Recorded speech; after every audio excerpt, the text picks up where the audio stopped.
Culprit যে ধরা পড়েছে, যে একুইজড বলা হচ্ছে, সেখানে মাল্টিপল একুইজড আছে কি নেই, এই স্পেসিফিক যে পয়েন্ট, যেটা চারদিকে আমাদেরও যেটা এই আন্দোলনের মঞ্চ থেকে দায়িত্ব দেওয়া ছিল, সেই জায়গা থেকে সিপির নেতৃত্বে যে কমিটি তৈরি হয়েছে সিট, সেই কমিটি স্পেসিফিকলি বলেছে তারাও এখনো অবধি ফুললি কনফার্ম নয় যে only single victim is there, এই সিঙ্গেল একুইজড ইজ দেয়ার। সো সেই জন্য আমাদের যে দাবি, সেই দাবি এখনো থাকবে যে কতজন ভিকটিম, এই কতজন একুইজড, এইটা পরিষ্কার জানাতে হবে।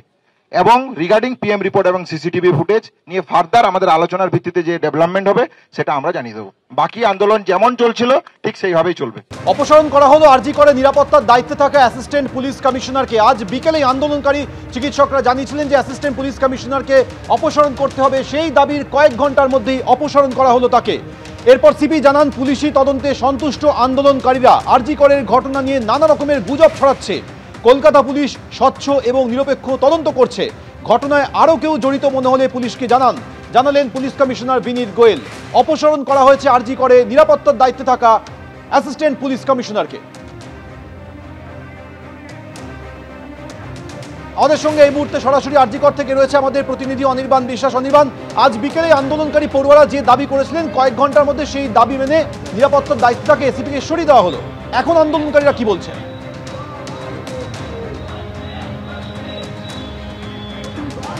দেখো, তোমাকে প্রথমে জানিয়ে রাখি যে পুলিশের সাথে আজকে এখানকার যারা আন্দোলনকারী তাদের কিন্তু একটি বৈঠক হয় এবং সেই বৈঠকে তাদের যে বিভিন্ন দাবি দেওয়া, সেই দাবি দেওয়ার কথা তারা কিন্তু জানান।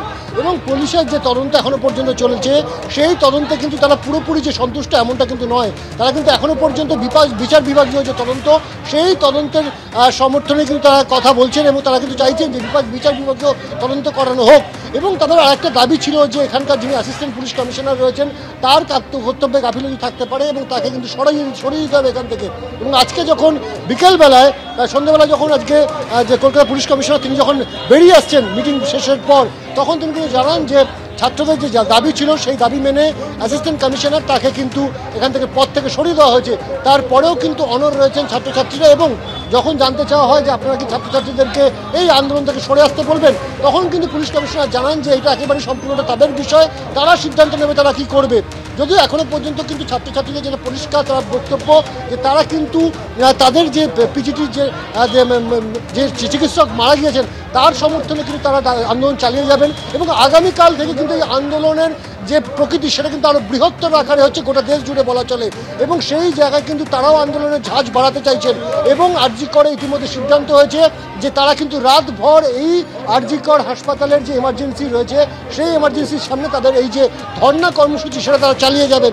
অর্থাৎ অন্যান্য দিন আমরা যেটা দেখেছিলাম যে রাত বাড়ার সাথে সাথে তারা ধর্ম কর্মসূচি তুলে নিচ্ছিল, কিন্তু এক্ষেত্রে তারা এবার কনস্ট্যান্ট একেবারে কিন্তু এই যে ধর্ণা কর্মসূচি সেটা তারা চালিয়ে যাবেন। এবং দেখাই যাচ্ছে যে তাদের যে বিভিন্ন রকম যে দাবি দেওয়া, সেই দাবি দেওয়া নিয়ে বিচার বিভাগীয় তদন্ত থেকে শুরু করে এসিপিকে সরিয়ে দেওয়া, যেটা ইতিমধ্যে পুলিশ সরিয়েছে। তার পাশাপাশি যে আরও যে বিভিন্ন এখানে দেখা যাচ্ছে যে নো সেফটি নো ডিউটি, অর্থাৎ নিজেদের যে অবস্থান তারা পরিষ্কার করে দিচ্ছেন।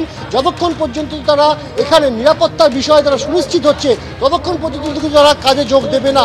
এবং তারা কল দিয়েছেন ইতিমধ্যে অন্যান্য যে সমস্ত মেডিকেল কলেজ রয়েছে বা হাসপাতাল রয়েছে সরকারি জায়গায়, তাদের ডাক্তারদেরকেও তারা যদি তাদের আন্দোলনে যোগ দিতে চান, সেক্ষেত্রেও কিন্তু তারা উইদাউট ব্যানার, কোনো ব্যানার ছাড়া কিন্তু কোনো রাজনীতির রং সরিয়ে তাদেরকে কিন্তু এখানে এসে যোগ দিতে বলছেন।